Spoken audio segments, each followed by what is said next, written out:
大家好，很开心又到了我们一起学习广论的时间。还记得上一次我们学到哪儿了吗？是哪一个所缘啊？有没有同学答得上？是周遍所缘。那么今天该接着讲哪一个所缘呢？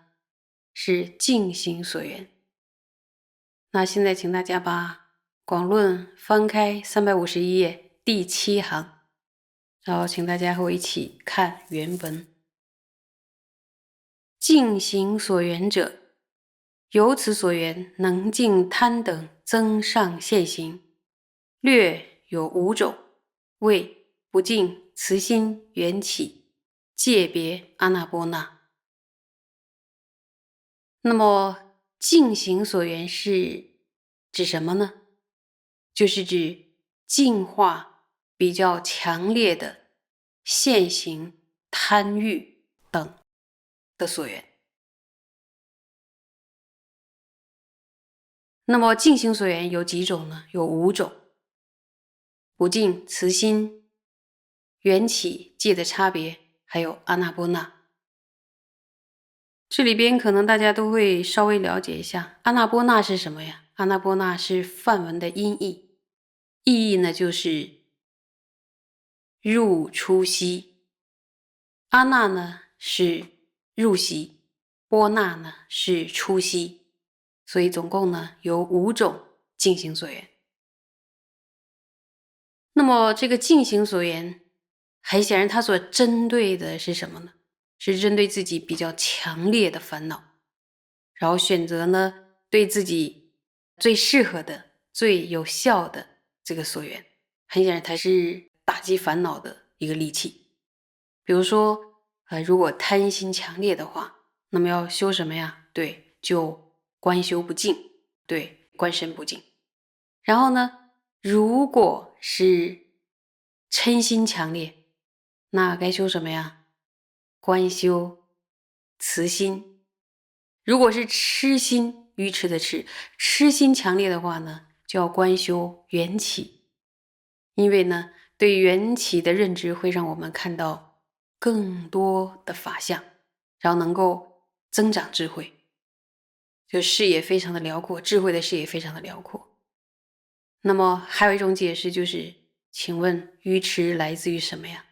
想一想，愚痴来自于根本性的自性质，然后透过缘起的道理而了解了无自性，对吧？那么这个无自性能够做什么呢？它就能够破除愚痴。那如果慢心很强烈呢，要怎么修？如果慢心强烈的话，就观修界的差别。为什么慢心强烈就要观修界的差别呢？因为对于界的差别了解更多之后，就不会自以为是，产生慢心了。还有一种说法呢，是因为了解了界的差别，我们从自己身上去找我在哪里的时候，我在哪里？比如说从我的地大、水大、火大、风大、空大去找，从我的意识上去找，能不能找到我呢？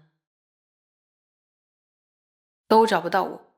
当我们知道说我是由于6界所设，并不是一个独立实有的时候，原本的我，由于我所产生的这个慢心也会减弱了，因为连傲慢的立足点都没有啊，在哪里呀？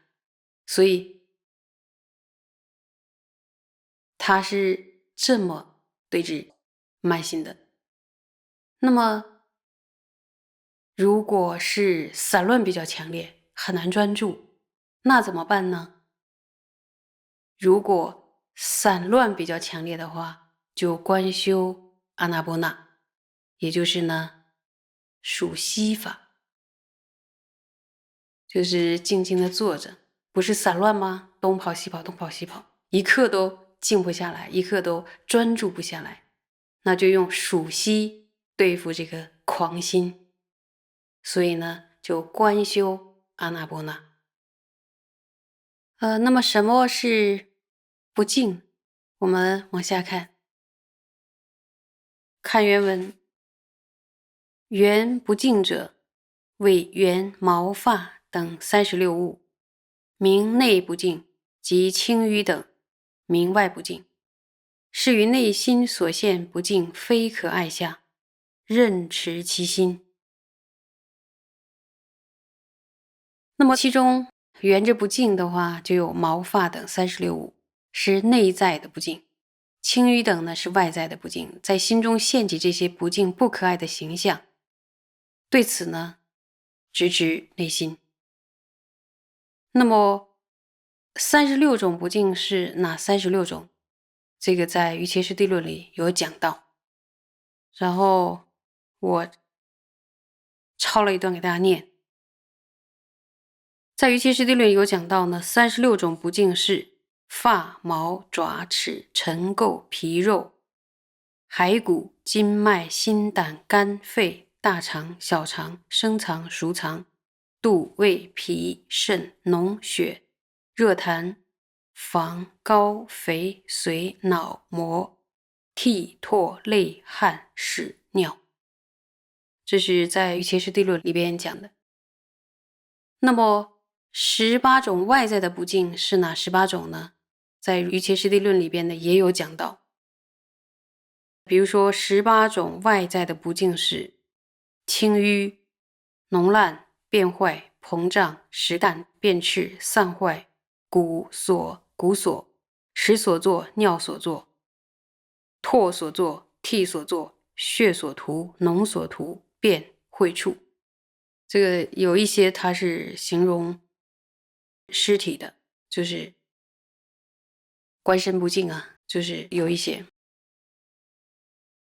那么沿着这些内外的不净呢，在心中现起这些不净的形象，令心直取这样的形象呢，就是修习不净。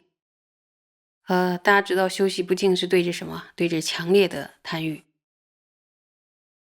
那么仁波切曾经解释说，这个任持其心的这个任持是什么意思呢？任持其心指的就是呢，心不散乱的安住在那上面，心不要散乱到其他的地方的意思。比如说对贪境产生特别强烈的贪心的话，在贪欲炽盛的时候，应该要沿着引生贪心的境，把贪欲的石头压服。打个譬喻的话，如果我们注意到夏天的时候，那个汇粪坑里的虫子，然后我们自己的贪心呢，就是很愚蠢的。就像呢，在天界的天人看人间的话，人间的贪欲行为是怎么样的呢？就像从人间看那个汇粪坑里的虫子是一样的，那感觉就是一样，大体相同。但是呢，我们没有断除烦恼以前，要修起不净观也是不容易的。那么到特别关键的时刻，真正升起贪心的时候，还是要求上师加持是最有力的。要破除哪一种烦恼的石头，这些烦恼的对治品有很多种，但无论用哪一种方法，主要都要祈求上师与本尊，希望颠倒的心不能升起，能一再的祈求，应该是呢有所注意的，甚至是说有很大的帮助。这呢都是有经验者的口传。所以综上所述呢，有没有发现，无论哪种烦恼强烈，佛陀都给我们找到了对治法，所以不用特别害怕自己的烦恼这么强大，根本就压服不了。哪一种病都有药，哪一种病都有药，只要能够听到善知识的话，听到清净的传承，就是按时服药，好好的吃这个对治烦恼病的药，是都能有帮助，甚至是全可以治好的。